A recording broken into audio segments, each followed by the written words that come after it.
आज का टॉपिक और क्लास हम लोग जो करेंगे, ये सारा का सारा टॉपिक हो चुका है, सारा रिकॉर्डिंग आपके पास है, पिछले 2 दिन में मिल जाएगा आपको। आज हम लोग बात करेंगे इमरजेंसी के केस में मैनेजर का ड्यूटी क्या होता है, प्रेस एयर बेस क्या होता है, ठीक है। और जो बाकी चीज आज हम लोग पूरा का पूरा खत्म कर देंगे, जो कि मेरा टारगेट था 3 दिन में पढ़ा के खत्म करना एनी कॉस्ट, तो 3 दिन में पढ़ा के सारा का सारा चीज खत्म, ठीक है।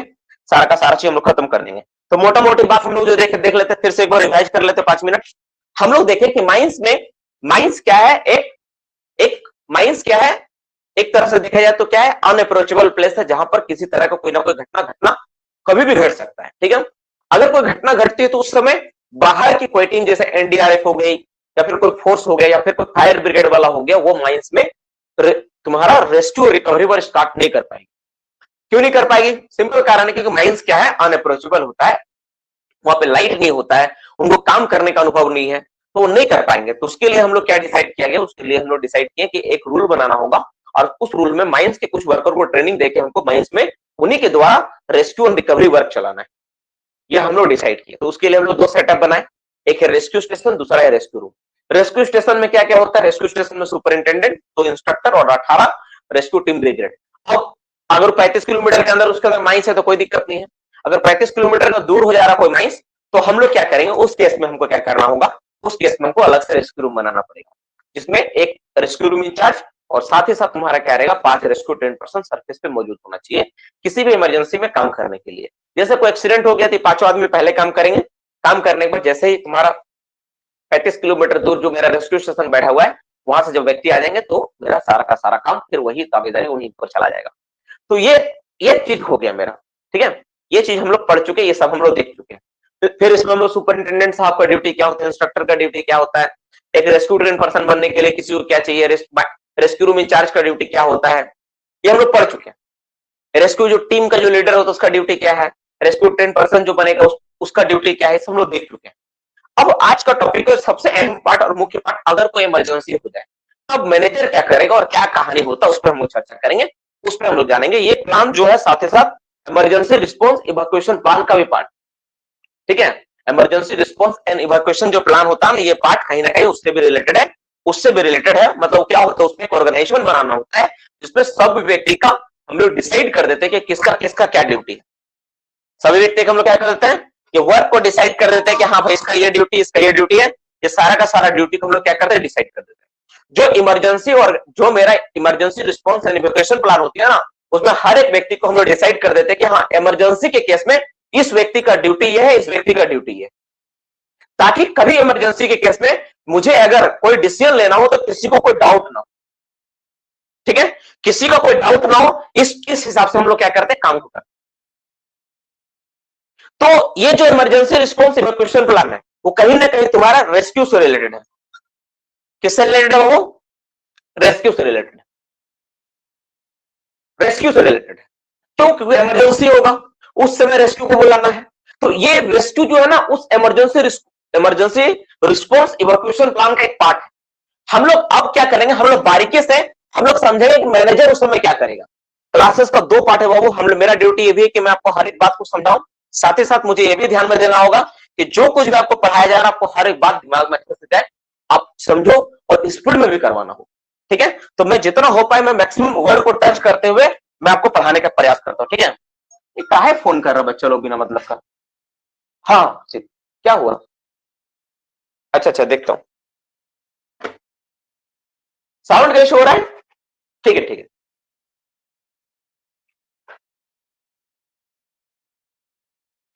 साउंड ठीक हुआ? नहीं ठीक हो रहा है? ठीक है, रुको रुको 1 मिनट। अरे यार, तो बाबू देखो हम लोग क्या सीखे, हम लोग मोटा मोटी एक बात हम लोग जान गए कि हम लोग एक बात समझ में आ गया, क्या समझ में आ गया कि इमरजेंसी का एक पार्ट क्या है, इमरजेंसी रिस्पांस प्लान का एक पार्ट क्या है मेरा इमरजेंसी में। तो हम लोग टॉपिक मेन करने वाले क्या है कि इन केस ऑफ इमरजेंसी अगर कुछ हो जाए तो जो मेन पार्ट है, इन केस ऑफ इमरजेंसी, ठीक है, इमरजेंसी ऐसा कोई घटना घट जाए। अब एक सवाल आता है, सर इमरजेंसी मतलब क्या होगा? इमरजेंसी मतलब अगर कुछ हो तो क्या हो सकता है मैक्सिमम?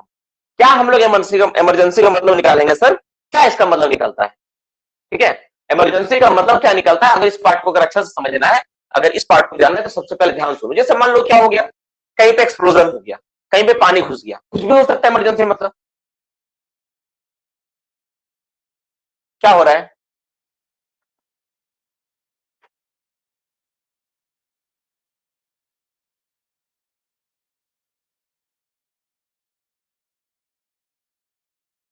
कैमरा साफ कर दे। कैमरा साफ नहीं रहे, कैमरा को मैं आगे पीछे किया हूं ना, इसलिए थोड़ा सा हो रहा होगा। ठीक है, कैमरा सब ठीक है, थोड़ा सा एडजस्ट करो ना। बोर्ड में कुछ थोड़ी ना लिखा हुआ है, थोड़ा सा एडजस्ट करके चलो, ठीक हो जाएगा। बोर्ड को एडजस्ट करने के लिए मैं कैमरा को थोड़ा पीछे किया, इसलिए थोड़ा सा। तो इमरजेंसी में क्या होता है ना, हम लोग क्या बोले कि क्या होता है इमरजेंसी में, हम लोगों का मेनली हम लोग क्या करते हैं कि क्या क्या किसका क्या ड्यूटी होगा उस बारे में हम लोग बात करेंगे। ठीक है, सबसे पहले ड्यूटी पे बात करेंगे, किसका क्या ड्यूटी होगा इमरजेंसी में। तो सबसे पहला ड्यूटी किसका स्टार्ट होगा, ड्यूटीज ऑफ मैनेजर। लिखो, ड्यूटीज ऑफ किसका, ड्यूटीज ऑफ मैनेजर। मैनेजर का ड्यूटी इंपॉर्टेंट है। देखो बाबू, याद रखना, मैनेजर एक खदान का क्या ना करता धरता है। हम लोग को सोचते हैं मैनेजर मतलब बहुत बड़ा रिस्पॉन्सिबिलिटी। मैनेजर कोई छोटा मोटा पद नहीं है, मैनेजर मतलब बहुत बड़ा, पूरा खदान का मालिक होता है ना। मैनेजर मतलब बहुत बड़ा पद होता है। जितना भी तुम्हारे स्टेट्यूटरी रिगार्डिंग चीजें सब मैनेजर के कंधा पर है। सेफ्टी रिगार्डिंग जितना भी चीज सब मैनेजर के कंधा में। अगर मैनेजर कोई चीज का लिखित दे रहा है और कोई सामान नहीं आ रहा तो एजेंट और पीओ, एजेंट और ऊपर के लेवल के ऊपर आएगा, लेकिन सारा का सारा दावेदारी मैनेजर के ऊपर। ठीक है, तो अब हम लोग बात करेंगे ड्यूटीज ऑफ मैनेजर क्या होगा। ठीक है, और अगर इनका एब्सेंस में, इसमें सबसे इंपॉर्टेंट बात क्या, ब्रैकेट में लिख देता हूं, in his absence, in his absence कौन होंगे, in his absence principal official. Principal official, मैं प्रिंसिपल ऑफिशियल के बारे में बार बार बताऊं, फिर बता देता हूं।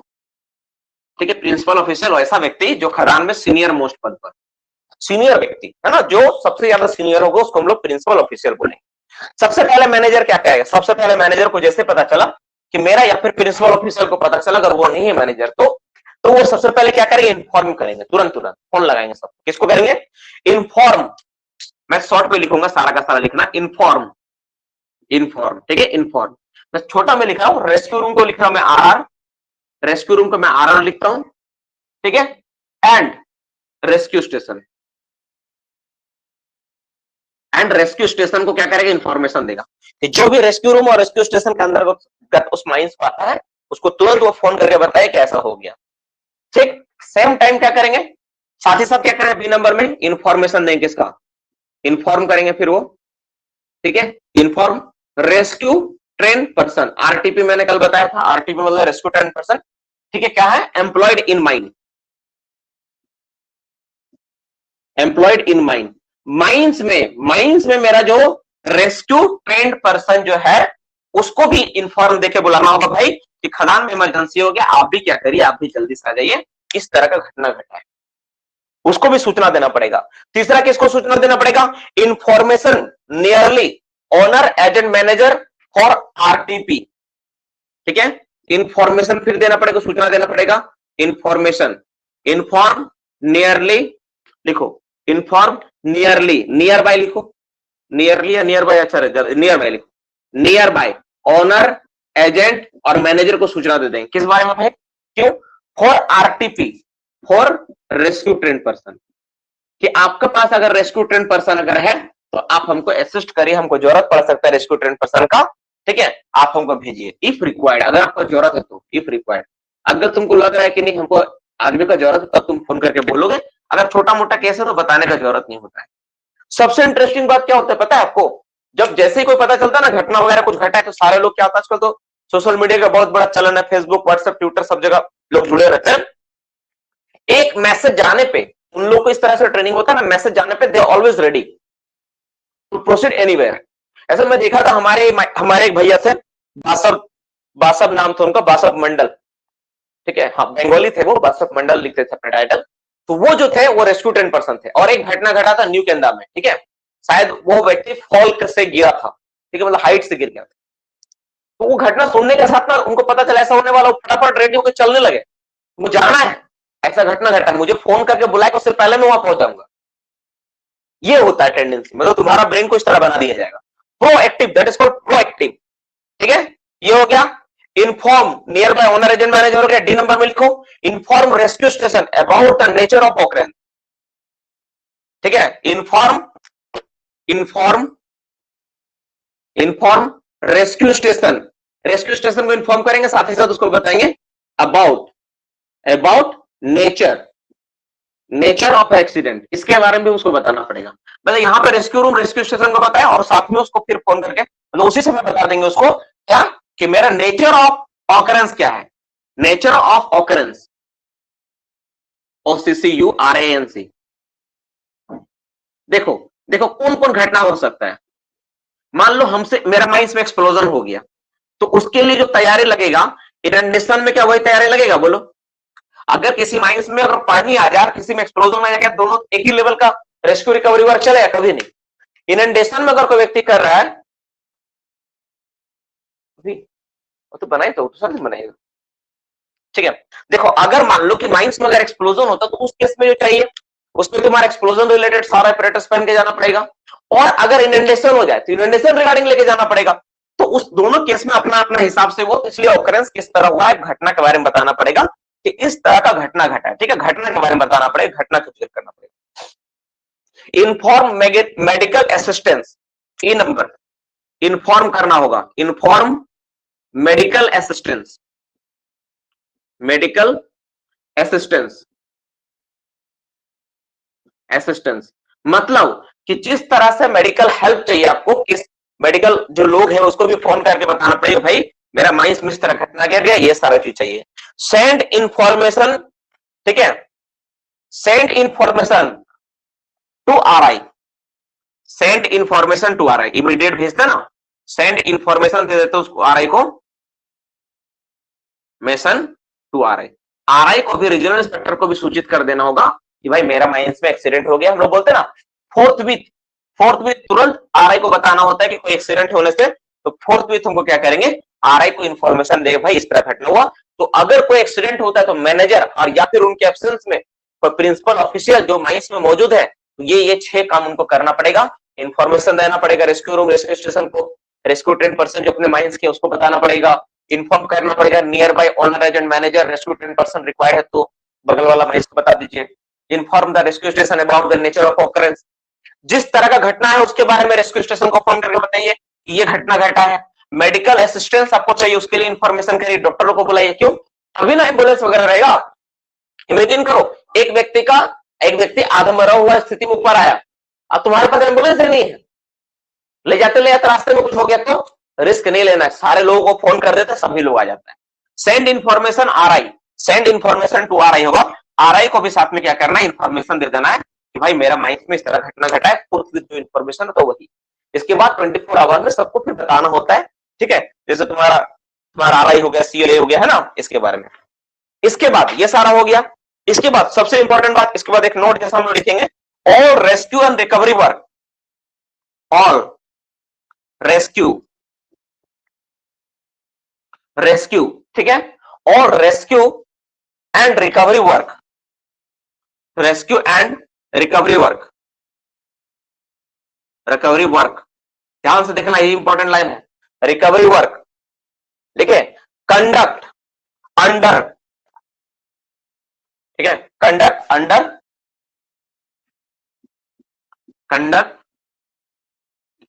कंडक्ट अंडर लिखो, under supervision and direction of manager, conduct under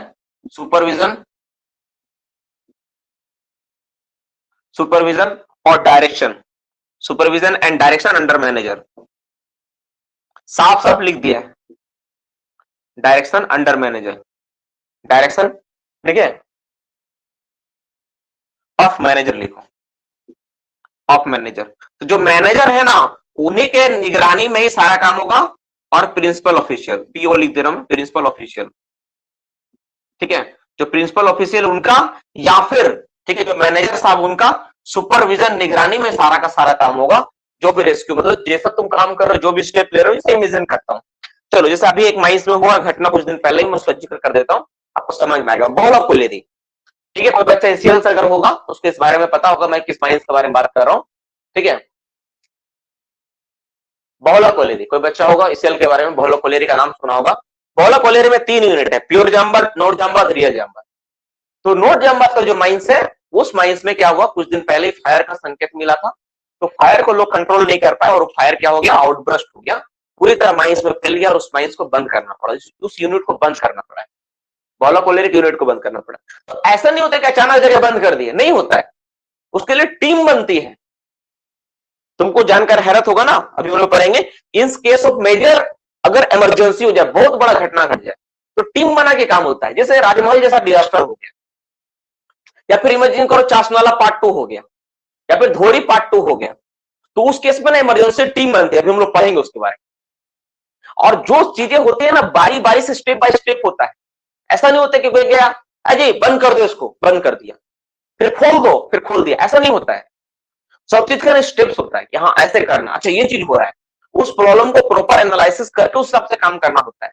अगर टीम सही हो, मैनेजर सही हो, डिसीजन मेकर सही हो, मैं लिख के देता हूं कि हर एक माइंस को ना टाइम पे बचाया जा सकता है। ओवर कॉन्फिडेंस, नेग्लिजेंसी, ठीक है, कुछ एक्ट ऑफ गॉड का भी पार्ट है, ऐसा नहीं कि सब चीज आर्मी के हाथ में होता है, कुछ एक्ट ऑफ गॉड भी होता है, ठीक है, कुछ कारण से माइंस बंद होता है। लेकिन अगर देखा जाए, अगर व्यक्ति सब सही से काम करे, अच्छे से सारे चीज को मॉनिटरिंग करे, नेग्लिजेंसी ना करे, तो कभी कोई घटना नहीं, कभी कोई घटना नहीं घटेगा, कोई माइंस बंद करने की जरूरत नहीं पड़ेगी, ठीक है। तो ये सारी बातें हो गई, ये सारा बात हम लोग समझे। तो मैं उम्मीद करता हूं कि यहां से यहां तक किसी को कोई डाउट नहीं है। 4 नंबर पॉइंट पे डाउट हो सकता है, मैं फिर से समझा देता हूं। Information rescue station about the nature of occurrence, मतलब जिस तरह का घटना घटा है, जो घटना घटा उसके बारे में हमको रेस्क्यू स्टेशन को सूचना देना होगा, ये काम होता है, ठीक है।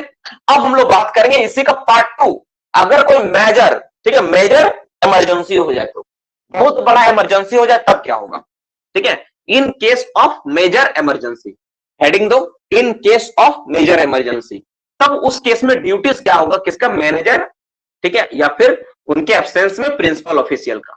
क्या कंडीशन है भाई, in case of major emergency, heading क्या है भाई, इन केस लिखो, in case of major emergency, major emergency, ठीक है। अगर कोई बहुत बड़ा इमरजेंसी हो जाता है, बड़ा घटना कुछ घट जाता है, मेजर तरह का इमरजेंसी हो, ज्यादा आदमी उसमें फंसे हुए ट्रैप्ड हो, उनको अगर इवैक्यूएट करवाना, तब क्या होगा उसके बारे में बात करेंगे, ठीक है। तो इसमें फिर से उन्हीं का आएगा, किसका किसका, ड्यूटीज ऑफ मैनेजर और in his absence principal official का ड्यूटी क्या होगा, ठीक है। सबसे पहले क्या करेंगे, ठीक है, एक नंबर, पहला नंबर, ठीक है, A number, make a group, make a group, पहले ग्रुप बनाना पड़ेगा। देखो जब तुम बड़ा कोई काम करने जा रहे हो ना, यू नीड एक, तुमको क्या करना है, टीम बनाना पड़ता है, आप अकेले नहीं कर सकते। देश आजादी में बहुत सारे छोटे छोटे ग्रुप बन के टीम बना, उसके बाद आजादी मिला। तो कोई बड़ा काम करने के लिए कोई टीम का जरूरत पड़ता है, एक ग्रुप बनाना पड़ेगा लोगों का, ठीक है। अब इस ग्रुप में क्या होंगे, कौन कौन होंगे, एक team, make a group of, ठीक है, उसके बाद डिसीजन होगा, किस किस लोगों का ग्रुप होगा भाई। तो सबसे पहले इसमें लोगों का मैं देता हूं, कौन कौन लोग रहे। पहला number, senior, senior official of management, senior, क्या करना है, सीनियर ऑफिशियल ऑफ मैनेजमेंट, बाहर में देखिए, उस रूम में देखिए, सीनियर ऑफिशियल ऑफ मैनेजमेंट, ठीक है। मैनेजमेंट से जो सीनियर ऑफिशियल है, जैसे जीएम साहब हो सकते हैं, कोई एरिया सेफ्टी ऑफिसर हो सकता है, उनको आपको शामिल करना पड़ेगा ग्रुप में, उनको रखना पड़ेगा, ये सब मैनेजर ही तय करता है, ठीक है ना, और हो जाता है, उसमें दिमाग नहीं काम करके ऑटोमेटिक हो जाता है। देखो क्योंकि देखो सब, तुम खुद सोचो, एक मैनेजर जो फंस चुका है, फंस चुका मतलब वो देख चुका है मेरा माइंस पर घटना घट चुका है, उसके हाथ में अब कुछ नहीं है, ठीक है, नहीं, वो देख रहा है कि मेरे सामने आदमी का दम टूटा है, मेरे माइंस में ऐसा घटना घटा है।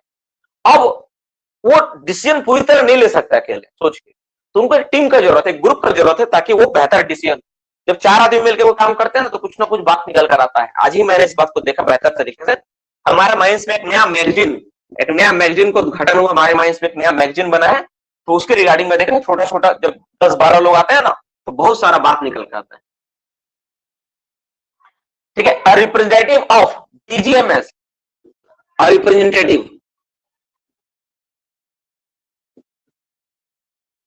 ऑफ डीजीएमएस, डीजीएमएस का ना, डीजीएमएस से भी आपको क्या करना होगा, रिप्रेजेंटेटिव रखना पड़ेगा, that is the RI, RI को रखना पड़ेगा आपको उस ग्रुप में, ताकि आप उसको भी पता चले कि क्या हो रहा है।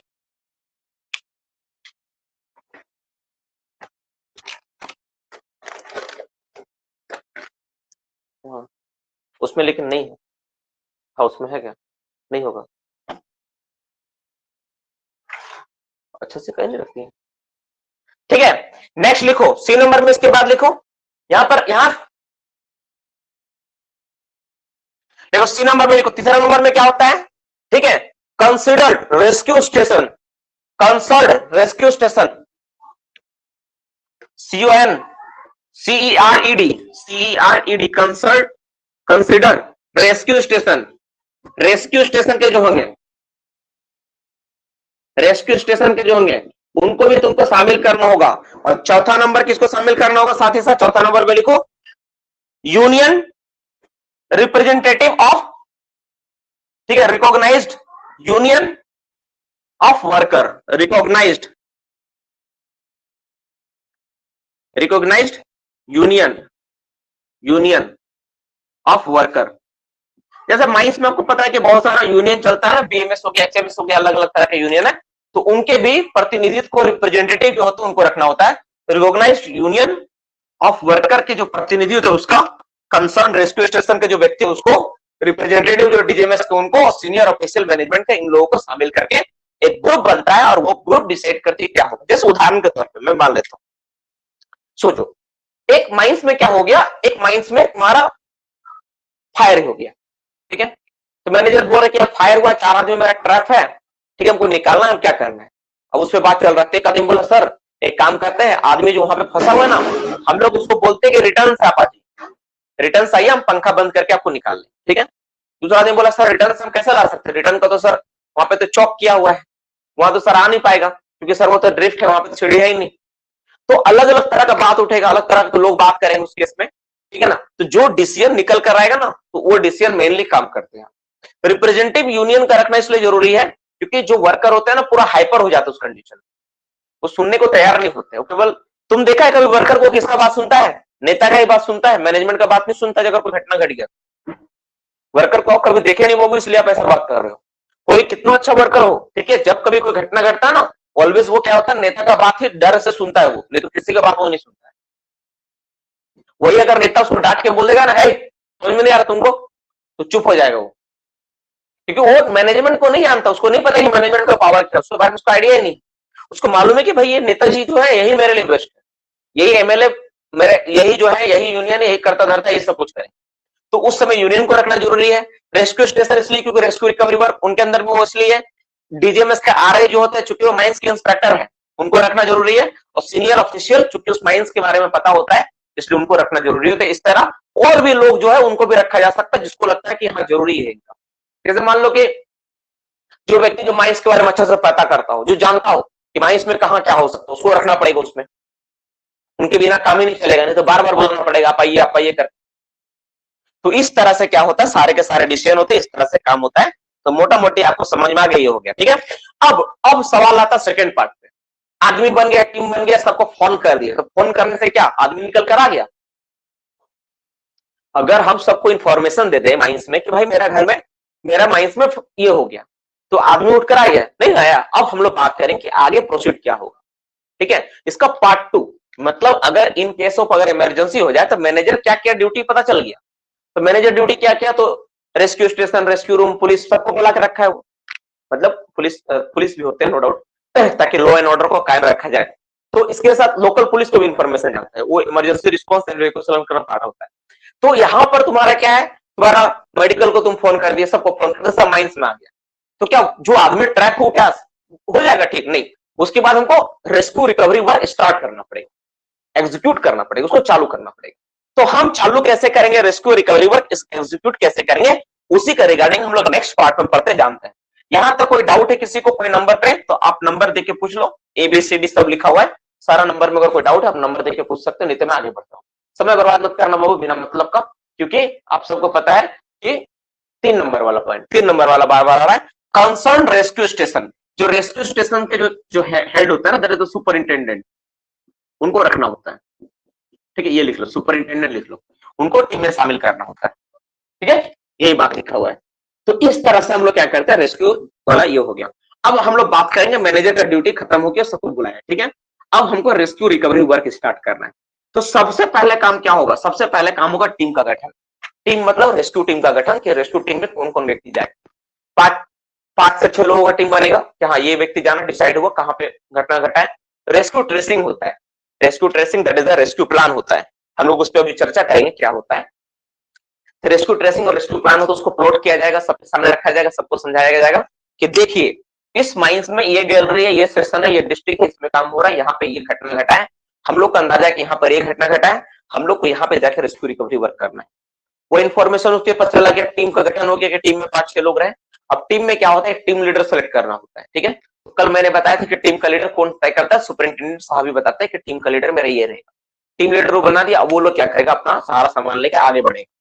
तो कहां से आगे बढ़ेगा, क्या सरफेस से ही पहन के चल जाएगा मास्क वास्क तो खत्म हो जाएगा सारा। इमेजिन करो, मान लो कि सरफेस पे पहन के हम रेस्क्यू टीम आ गए, पूरा पहन के घूम रहा है। हाँ सर बोलिए। तो जो उसका 2 घंटा चलना, 1 घंटा तो ही बर्बाद कर देगा। वो एपरेटस पहन के कहां से प्रोसीड करेगा, तो जो एपरेटस पहन के प्रोसीड करता है जहां से, उसको बोलते हैं fresh air base. Fresh air base क्या होता है, फ्रेश एयर बेस होता है ये क्या होता है, माइंस में जहां पर एटमोस्फेयर खराब है, जहां से कोई व्यक्ति आगे प्रोसीड नहीं कर सकता है, उसके नजदीक का कोई सुरक्षित स्थान। जैसे इमेजिन करो, उदाहरण देता हूं, मान लो कि आपका घटना जो घटा है वो कहां घटा है, 20 लेवल पे घटना घटा है। 20 लेवल यहां पर है, 20 लेवल आपका घटना घटा है, ठीक है। आप देख रहे हो कि आप 15 लेवल तक आप आसानी से जा पा रहे हो, 15 लेवल तक क्या कर रहे हैं, आप आसानी से जा पा रहे हो, प्रोसीड कर पा रहे हो 15 लेवल तक। 15 लेवल तक आप क्या कर रहे हो, 15 लेवल तक आप आसानी से प्रोसीड कर सकते हो, वहां पे आपका जाने का सुविधा है 15 लेवल तक। लेकिन इसके बाद नहीं जा रहे हो, तो क्या मतलब बनता है कि सरफेस से सारा रेडी होके जाओ। आप क्या करोगे, 15 लेवल तक ठीक ठाक है, तब 14 लेवल पे, 14.5 लेवल पे आप क्या करोगे, एक स्टेशन बनाओगे, इसका नाम होगा FAB, fresh air base. Fresh air base क्या होगा, फ्रेश एयर बेस क्या होगा, जहां से सारा रेस्क्यू रिकवरी वर्क आगे प्रोसीड होगा। जहां से रेस्क्यू रिकवरी वर्क, माइंस में एक्सीडेंट होते मत सोचना कि पूरा माइंस ऊपर से नहीं, अंदर तक लोग जाते हैं, उसमें भी जाते हैं। मतलब अगर मान लो कि हमको यहाँ पर बंद करना है और मेरे टारगेट लिए, सपोज यहाँ पे स्टॉपिंग बनाना है, मैं ऐसा सोचा कि यहाँ पे स्टॉपिंग बना देंगे, धुआं इधर नहीं आएगा, सोचे ऐसा, सोच के देखो। तो तुमको क्या करना होगा, तो तुम सोचोगे रेस्क्यू ट्रेन पर्सन आया है तो ईटा सब ढोके लाएगा सरफेस से, फिर यहाँ से ढोके ले जाएगा, तो सारा समय खत्म हो जाएगा उसका।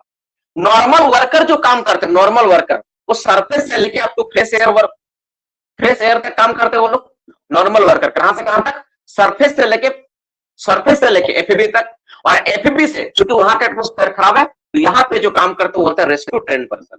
इसके बाद जो कौन काम करता है, रेस्क्यू ट्रेन पर्सन काम करता है।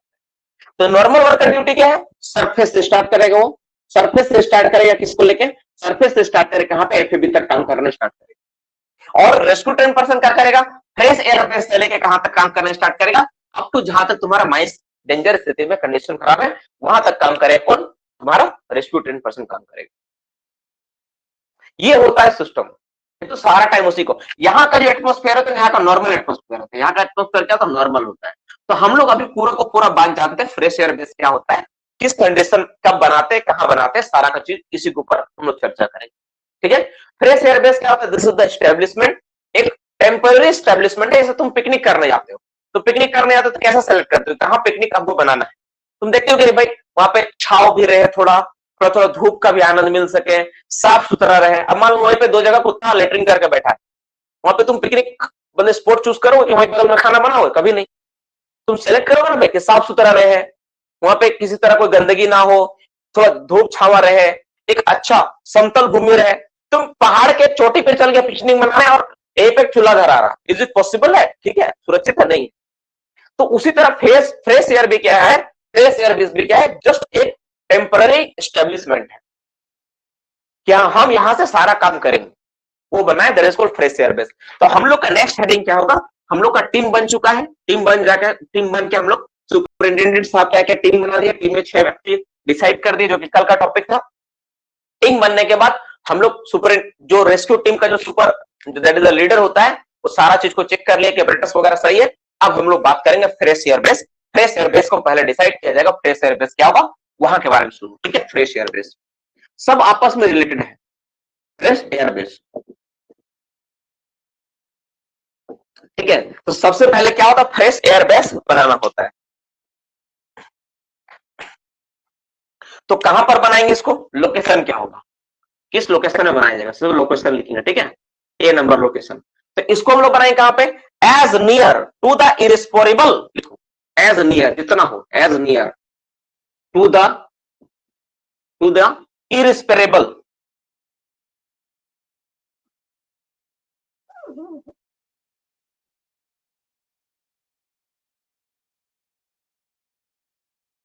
इरेस्पोरेबल एटमॉस्फेयर। जो इरेस्पोरेबल एटमॉस्फेयर है, जहां पर देखो, अब बोलोगे सर अगर आग नहीं लगा, धुआं नहीं, पानी डूबा है, तो जरूरत ही नहीं है, तो आदमी जाकर वहां पे काम करेगा, सब पास पास में रहेगा। लेकिन जहां पर आग लगा, जहां पे धुआं, क्योंकि माइंस में सबसे ज्यादा एक्सप्लोजन और यही सबका खतरा होता है ना, तो आग और धुआं अगर लगा है तो इरेस्पोरेबल एटमॉस्फेयर के पास तुमको फ्रेश एयर बेस बनाना होगा। अब मैं थोड़ा बड़ा बड़ा लिखता हूं, गलती से थोड़ा छोटा लिखा गया, ठीक है, ये बनाना होता है। और इसमें क्या होता है, as soon as possible, condition क्या है, एज सुन एज पॉसिबल, जितना जल्दी हो, एज सुन एज पॉसिबल, क्योंकि यहीं से सारा काम होगा बाबू, सारा का सारा काम क्या होता है, यहीं से होता है, ये बनाना होता है। साथ ही साथ क्या होता है, ये जगह क्या होगा, इसमें कुछ बात होना चाहिए, क्या इसमें फीचर्स देना पड़ेगा क्या, इसमें कुछ बात में लिखता हूं, ठीक है, इसमें क्या होना चाहिए, 2 number, it is connected, it is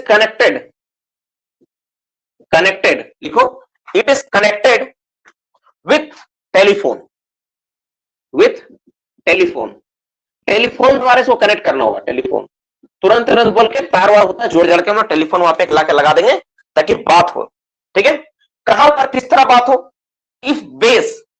if FAB in below ground, देखो इसमें एक कंडीशन है, ये तो बी नंबर पॉइंट है ना, बी नंबर में कंडीशन है, क्या number, if F A B, जो एफएबी है अगर इन बिलो ग्राउंड, अगर बिलो ग्राउंड में है, बीजी में है, बिलो ग्राउंड अंडरग्राउंड में है मेरा, अगर फ्रेश एयरबेस कहां है, इन बिलो ग्राउंड है, तो मेरा टेलीफोन का कनेक्शन कहां से, देखो इसका सब पॉइंट है, ये जो 1 नंबर है ना, इसका सब पॉइंट है, क्या टेलीफोन से कनेक्शन देना है, कहां से कहां तक, अगर मेरा फ्रेश एयरबेस अंडरग्राउंड में तुम बनाए, ठीक है, अंडरग्राउंड बनाया तो कहां तक, ठीक है, तो कहां तक होना चाहिए, up to surface, up to surface तक कनेक्शन होना चाहिए टेलीफोन का, नहीं सरफेस तक तुम बात कर पाओ, क्या भाई मेरा यहां पर है मेरा ये, ठीक है, ठीक है। और अगर मान लो बहुत बार ऐसा होता है कि पूरा माइंस में पूरा हवा खराब हो गया, पूरा एकदम बुरा स्थिति हो गया है, और कोई फ्रेश एयरबेस अंडरग्राउंड में कहीं बनाने का जगह ही नहीं है, तो फ्रेश एयरबेस हम लोग उस केस में कहां बनाते हैं, उस केस में बनाते हैं इन, ठीक है, इन सरफेस बनाते हैं, इन नेवर एट सरफेस, ठीक है, अगर सरफेस पे तुम बनाओगे तब कहां से देना पड़ेगा, अप टू पीठ बटम, पीठ बटम तक बात होने का व्यवस्था दे देना पड़ेगा, ताकि जब आदमी नीचे उतरे तो वहां से टेलीफोन लगाकर बात कर पाए, किसी तरह कोई कंडीशन हो। कम्युनिकेशन बहुत जरूरी है सब कंडीशन में, कम्युनिकेट करना एक दूसरे से, बातचीत करना। तुम सोचो एक आदमी 10 आदमी ट्रैप होकर वहां पड़ा है, 5 आदमी जा रहा है और 2 घंटा से उसका फोन ना है, उससे बात ना हो, जो ऊपर वाला आदमी उसे क्या बीतेगा, तुम सोच के देखो। हम लोग टीवी और फिल्म में देखते हैं ना, एक आदमी गया रेस्क्यू रिकवरी करने, पता चला वही रह गया, फिल्म में देखते तो लगता है अरे कुछ समय उतना नहीं होता था, लेकिन तुम सच में इमेजिन करो कि हमारे साथ या फिर हमारे परिवार के किसी सदस्य के साथ या फिर तुम्हारा आंख के सामने ऐसा किसी घटना घट रहा है, ठीक है ना, तुम देख रहे हो कि रेस्क्यू ट्रेन पर्सन आए, 4 आदमी ट्रैप है, 4 आदमी गया, वो भी नहीं आया, तो कम्युनिकेशन बहुत जरूरी है। तो कम्युनिकेशन किस तरह का भाई, अगर फ्रेश एयरबेस मेरा अगर बिलो ग्राउंड है तो उसको सरफेस तक बात होना चाहिए, अंडरग्राउंड से सरफेस तक बात हो, जहां पर भी, अगर वो सरफेस पे फ्रेश एयरबेस बनाए तो पीठ बटन तक उसका टेलीफोनिक अरेंजमेंट हो, वहां से वो बात कर पाए, इस तरह से हमको देना पड़ेगा। 2 बात यहां पे क्लियर हो गया। अब क्या कोई कंडीशन है इस पर फ्रेश एयरबेस बनाने की जरूरत नहीं पड़ता है, हाँ एक कंडीशन, इसको नोट करके लिख के रखो, नोट में लिखो, क्या कंडीशन है भाई, ठीक है, FAB not necessary in case of danger of life, fresh airbase not necessary, ठीक है, in case of danger of life. देखो क्या होता है ना, बहुत बार फ्रेश एयरबेस कहां बनाएंगे, तुम नोटिस करोगे जब पिकनिक बनाने जाते हो ना, तो हम लोग साथ होता है अक्सर प्रॉब्लम, पिकनिक में खाना बनाने ज्यादा टाइम लगता है, कहां बनाना है ये डिसाइड कर, तुम सोच लेना, देखना तुम लोग भी करके, कि पिकनिक में जितना टाइम खाना बनाने में नहीं लगता ना, उससे ज्यादा जगह खोजने में लगता है कि यहां बनाए, वहां बनाए, वहां बनाए, वहां भीड़ है, वहां 10 आदमी देखेगा, वहां 5 आदमी देखेगा, वहां पे धूप आएगा, वहां छावा आएगा, या नदी का पानी दूर है, यहाँ पे ये दूर है। स्पोर्ट्स को सिलेक्ट करने में ज्यादा टाइम होता है, टाइम वेस्ट नहीं करना है। इसीलिए बोलता था फ्रेश एयर में जरूरत ही नहीं। अगर कोई आदमी का जीवन संकट में, अगर कोई व्यक्ति वहां पर पता चले कि वहां पर एक व्यक्ति ट्रैप्ड होकर पड़ा हुआ है, उसको रिकवर करना है, तो पहले तो फ्रेश एयरबेस बनाओ, नहीं सीधा जाओ, बाद में तुम फ्रेश एयरबेस बना लेना। फ्रेश एयरबेस समझना है, ये फ्रेश एयरबेस का कहानी है। This is the important part of that. अब सबसे इंपॉर्टेंट बात है कि फ्रेश एयरबेस तो बना रहे हैं, तो फ्रेश एयरबेस में कुछ देना तो पड़ेगा, कुछ रखना तो पड़ेगा, ताकि जो आदमी लोग आएगा तो उसको भी तो असिस्ट करना है ना। रेस्क्यू ट्रेन पर्सन गया काम करके आया, तो उसके लिए पीने का पानी थोड़ा व्यवस्था कर दो, कुछ मेडिकल टीम तुमको रखना पड़ेगा, ताकि अगर मान लो उसी में किसी का हालत खराब हो गया, रेस्क्यू ट्रेन पर्सन क्या, उसी का हाथ मान लो गर्म एटमोस्फेयर में गया, उसका पूरा शरीर एकदम पसीज गया है, उसको पूरा किस तरह का, पूरा एकदम अजीब तरह का फीलिंग हो रहा है, पूरा डिस्ट्रेस फील कर रहा है वो, इमेजिन करो, तो उसको तो मेडिकल असिस्ट करना पड़ेगा तुमको। ऐसा तो नहीं कि 4 आदमी का जान बचाने में 5वां आदमी को तुम जान गंवा दोगे, ये तो पॉसिबल नहीं है ना। तो फ्रेश एयर बेस में हमको क्या क्या रखना है उसके बारे में चर्चा करेंगे अब। तो वहां पे क्या क्या कौन कौन होना चाहिए, किन किन लोगों का मतलब ड्यूटीज वहां सुनिश्चित करना हो कि ये लोग रहे, ताकि जो मेरा रेस्क्यू ट्रेन पर्सन है काम करके जाए उसको सब तरह का सहयोग मिले। तो हम लोग इस पॉइंट पे हम लोग क्या देखें कि फ्रेश एयरबेस क्या एक एस्टेब्लिशमेंट होता है जो हम लोग इरेस्पिरेबल एटमॉस्फेयर के कंडीशन में हम लोग बनाते हैं, और जितना जल्दी उतना जल्दी बनाना होता है, और अगर कोई लाइफ अगर डेंजर में हो तो जरूरत नहीं होता बनाना। साथ ही साथ इसको टेलीफोनिक कम्युनिकेशन रखते हैं हम लोग, कहां तक, अगर फ्रेश एयरबेस अगर अंडरग्राउंड में है कहीं पे, तो सरफेस तक बात हो सके वहां से वहां तक, और अगर सरफेस में बना रहे हैं तो कम से कम पीठ बटन तक बात होने का व्यवस्था रखना होगा। ये कंडीशन है, सरफेस है तो पीठ बटन, और अगर अंडरग्राउंड में तो सरफेस तक, वहां से बात हो पाए पूरा को पूरा, ठीक है। ये 2 चीजें हम लोग को प्रोवाइड करना पड़ेगा। ये मोटा मोटी हो गया। अब हम लोग बात करेंगे क्या कि उस फ्रेश एयरबेस में रखना क्या है, ठीक है, रिक्वायरमेंट क्या है, फ्रेश एयरबेस में हमको क्या क्या रखना जरूरी है, क्या क्या चीज रखेंगे, ठीक है। फ्रेश एयरबेस FAB रिक्वायरमेंट, एक तो हेडिंग दे दो, आगे बढ़ा दो, ठीक है। Requirement, requirement in fresh airbase, REQUIREMENT, requirement in fresh airbase. तो FAB में फ्रेश एयरबेस में किस किस चीज का जरूरत है, वो सबसे इंपॉर्टेंट बात लिखी है। सबसे पहले 1 नंबर में, ठीक है, 1 नंबर में 2 पर्सन चाहिए, 2 व्यक्ति रखना पड़ेगा, 2 पर्सन का जरूरी हो। देखो मैनेजर पीओ जो रहे अच्छा बात है, ना रहे तो भी चलेगा, लेकिन 2 व्यक्ति आपको रखना पड़ेगा। ए नंबर पहले आपको देना पड़ेगा मेडिकल प्रैक्टिशनर, वही मेडिकल प्रैक्टिशनर जो आपको मैंने माइंस रूल में बताया था। देखो पूरा माइंस में वो आदमी कभी आया नहीं, लेकिन जब रेस्क्यू रिकवरी वर्क होगा वहां जाकर आना पड़ेगा उसको।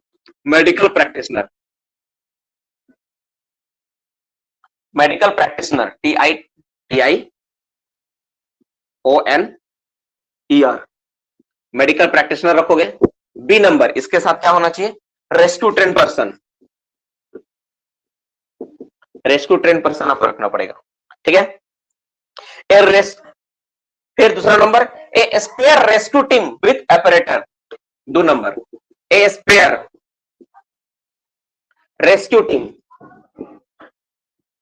Rescue team with apparatus, apparatus के साथ ना एक रेस्क्यू टीम को आपको वहां रेडी रखना पड़ेगा भाई, कि एक रेस्क्यू टीम मेरा एपरेटस पहन के वहां पर रेडी है कि कब कभी रेस्क्यू वर्क मतलब जब वो आए तो हम जाए। 1 और मोर रिवाइविंग ऑपरेटर, 1 और मोर, एक रखो या एक से अधिक रखो। रिवाइविंग ऑपरेटर, ये रिवाइविंग ऑपरेटर क्या होता है, आज के क्लास में हम लोग खत्म करने का प्रयास करेंगे, इसको भी रिवाइविंग ऑपरेटर्स रखना पड़ेगा,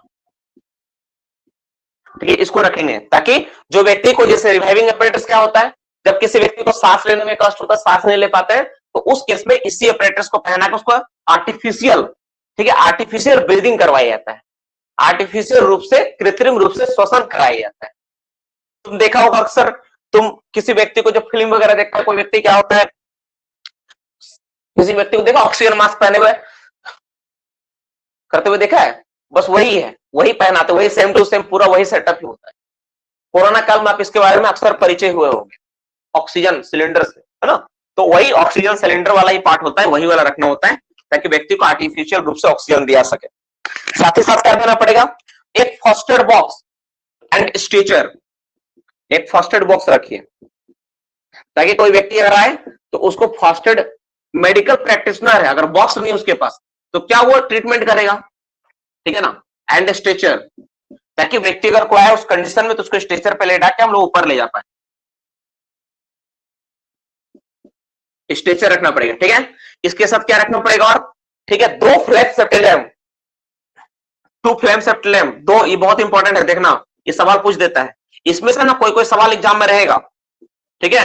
2 फ्लैम सेफ्टी लैम्प बहुत जरूरी है। सीओ डिटेक्टर आपके पास होना चाहिए, वहां पे सीओ डिटेक्टर, ठीक है। इसके अलावा 7वां नंबर में क्या होना चाहिए, सीओ डिटेक्टर के बाद हाइग्रोमीटर।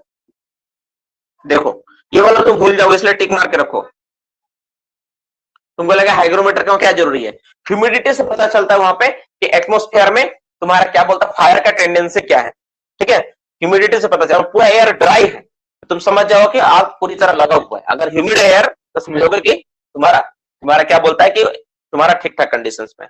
तो मोटा मोटी ये तुम्हारा बात चाहिए, ये सारी चीजें, ये सारे रिक्वायरमेंट है फ्रेश एयर बेस में। तो क्या क्या रिक्वायरमेंट है, 2 पर्सन होना चाहिए, मेडिकल प्रैक्टिशनर और रेस्क्यू ट्रेन पर्सन होना चाहिए, साथ ही साथ ए स्पेयर टीम होना चाहिए रेस्क्यू टीम का, वो होना चाहिए, 1 और मोर रिवाइविंग apparatus होना चाहिए, first aid box and stretcher रखना पड़ेगा, 2 फ्लैप सेफ्टी लैम्प, एक सीओ डिटेक्टर और एक हाइग्रोमीटर, ये सारा चीज वहां पे मौजूद रखना पड़ेगा, हर कंडीशन में हर समय मौजूद होना चाहिए। अगर फ्लैप सेफ्टी लैम्प बुझ गया तो जल्दी जला के लाओ, सीओ में अगर चार्ज नहीं तो सीओ डिटेक्टर को चार्ज करके लाओ, लेकिन ला के रखो वहां पे, ये सारी चीजें जरूरी होती है, ठीक है। तो ये सारी चीजें तुम्हारा मायने रखता, सारी चीजों का होना जरूरी। तो ये सारा बात हम लोग देखें, सारा बात हम लोग पढ़ लिए, सारा बात,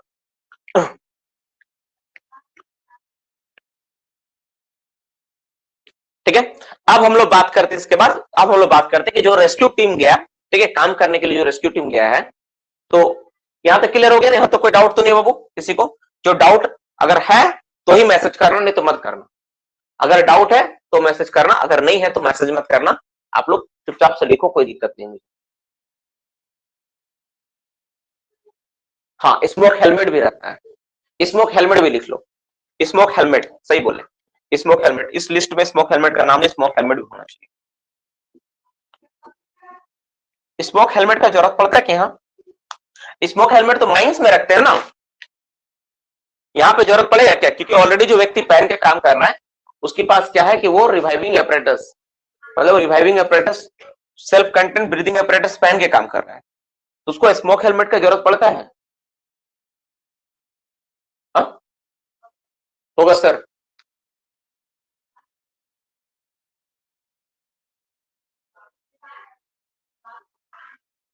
दो होगा, ठीक है, चलो स्मोक हेलमेट भी लिख लो, कुछ बच्चा कहना सर स्मोक हेलमेट होगा, लिख लो स्मोक हेलमेट, 2 होना चाहिए स्मोक हेलमेट, ठीक है, 2 चाहिए, ठीक है, लिख लो, मैं भी लिख लेता हूँ यहाँ नोट में, मेरा नोट में शायद मिसिंग हो, लिख लो स्मोक हेलमेट 2 चाहिए, लिख लो बाबू।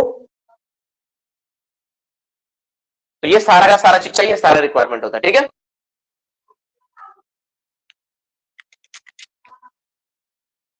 बी, एक बार बी नंबर पे आ रहा है, बी नंबर पे क्या, रेस्क्यू ट्रेन पर्सन चाहिए, रेस्क्यू ट्रेन पर्सन आरटीपी होना चाहिए वहां पे, जो सुपरिंटेंडेंट होते हैं ना वही होते हैं मेनली, यहाँ पे सुपरिंटेंडेंट को डिनोट किया जा रहा है ना, तभी ना वो बताएंगे कि क्या है नहीं है ना, उनका होना जरूरी होता है, वो होता है।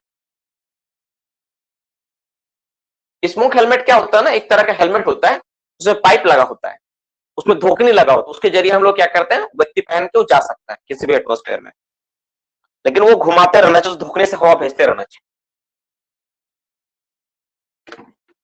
बताएंगे स्मोक हेलमेट के बारे में हम लोग क्लास का पार्ट। स्मोक हेलमेट मोटा मोटी बात सही समझ लो कि एक तरह का पाइप के साथ एक हेलमेट को आप जोड़ दिए हैं, ठीक है, ताकि उसको पहन के कोई व्यक्ति को कहीं से उठा के लाया जा सके। अब हम लोग बात करते हैं थोड़ा सा कि देखो, अब सबसे इंपॉर्टेंट बात क्या होता है, मान लो रेस्क्यू रिकवरी वर्क चल रहा है, ठीक है, तो वहां पे जितना भी आदमी जाएगा ना, सभी के पास क्या होगा, मुंह में मास्क लगा होगा, पहली बात तो ये, मुंह में मास्क, मुंह पूरी तरह बंद होगा।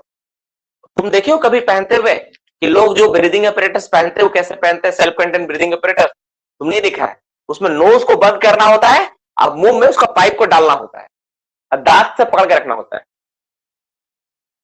तुम लोग पता नहीं सच में, वो जो revive self content breathing apparatus होता है ना, उसको मुंह से दांत से दबा के रखना होता है और नाक बंद होता है, मुंह से सांस लेना तो मुंह से छोड़ना होता है, अगर तुम बोलो सर हम बाहर छोड़ेंगे तो तुम्हारा ऑक्सीजन घट जाएगा, क्योंकि जो तुम ऑक्सीजन छोड़ते हो उसमें जो CO2 होता है उसी को एब्जॉर्ब करके फ्रेश ऑक्सीजन फिर दिया जाता है। तो चलना चाहिए 2 घंटा, चलेगा 10 घंटा ही। तो सवाल ये है कि अगर तुम मुंह में दांत से दबाए हुआ तुम बात कैसे करेगा? प्रॉब्लम यहां पे है। अगर तुम रेस्क्यू टीम भी है, तुम अगर मान लो कि तुम मुंह में दबा के रखो कोई चीज को, तुमको बोलने के लिए बोला जाए, तुम बोल ही नहीं पाएगा कोई चीज, है कि नहीं? तो उसमें कम्युनिकेशन कैसा होता है, कम्युनिकेट कैसे करेंगे? तो यहाँ पे क्या होगा, कोड ऑफ सिग्नल द्वारा कम्युनिकेशन। ठीक है, कम्युनिकेशन, ठीक है, communication that is a code of signal. हम लोग कम्युनिकेशन के बारे में बात करेंगे। कम्युनिकेशन समझ में आ रहा? कम्युनिकेशन, ठीक है, कम्युनिकेशन मतलब बातचीत कैसा होगा, किसके किसके बीच भाई? बिटवीन रेस्क्यू टीम्स, ठीक है, among rescue team, among rescue team. Rescue team में, रेस्क्यू टीम आपस में बातचीत कैसे करेगा, कम्युनिकेट कैसे करेगा? क्यों? इसमें प्रॉब्लम क्या है? प्रॉब्लम सिंपल है कि मुंह में वो एक फंसाया हुआ है जिसको खोलेगा तो मरना उसको स्वाभाविक है, तो खोल नहीं सकता, उसको निकाल नहीं सकता है। ठीक है, तो उसको पहन के वो कैसे काम करे, कैसे बातचीत करे वो, तो उसमें क्या होता है, लोगों के पास एक हुटर होता है, हुटर, हुटर। मुझे पूरा यकीन है तुम लोग हुटर का नाम नहीं जानता, लेकिन हुटर सबको देखा है। हुटर तुम लोग जीवन में सबको देखा है। पहले तुम में से कोई बच्चा अगर आइसक्रीम खाया होगा तो आइसक्रीम में देखा होगा ऐसा करके ना, तो पैक पैक वाला बाजा आता था इस तरह से, भोपू, ठीक है, इसके बाद pack pack pack, that is called hooter. सभी का हाथ में ना हुटर होता है, हुटर वाला, वही पैक पैक पैक जो देखा ना आइसक्रीम वाला होता है ना, वही वाला होता है। थोड़ा गोल बनाएंगे अच्छा लगेगा, ये थोड़ा गोल होगा ऐसा ना, ऐसा अगर होता है। ये वाला जब उसको तुम दबाओगे तो क्या होता है, इसमें साउंड निकलता है, इसमें म्यूजिक निकलेगा, एकदम हिमेश रेशमिया वाला म्यूजिक, है ना, म्यूजिक निकलेगा। तो वही म्यूजिक को सुन के आपस में लोग समझते हैं कि भाई ये एक्चुअली म्यूजिक नहीं होता, साउंड। जैसे मान लो तुम 2 बार बजाए, उसका कुछ मतलब होगा, 1 बार बजाए उसका कुछ मतलब होगा। तो हुटर से बजा के हम लोग क्या करते हैं, आपस में कम्युनिकेट करता है बाय हुटर, ठीक है, इसको बोलते हैं हुटर। अब ये जो हुटर होगा इसमें क्या है, अलग अलग कोड का मतलब है। जैसे अगर कोई एक हुट बजाए, मतलब हुट, उसको बोलते हैं हुट, हुट जो बजाएगा ना हुट बोलते हैं, ठीक है, और उसका मीनिंग होता है, उसका क्या कुछ मीनिंग होता है, हम लोग वही मीनिंग को लिखेंगे। यही वाला हम लोग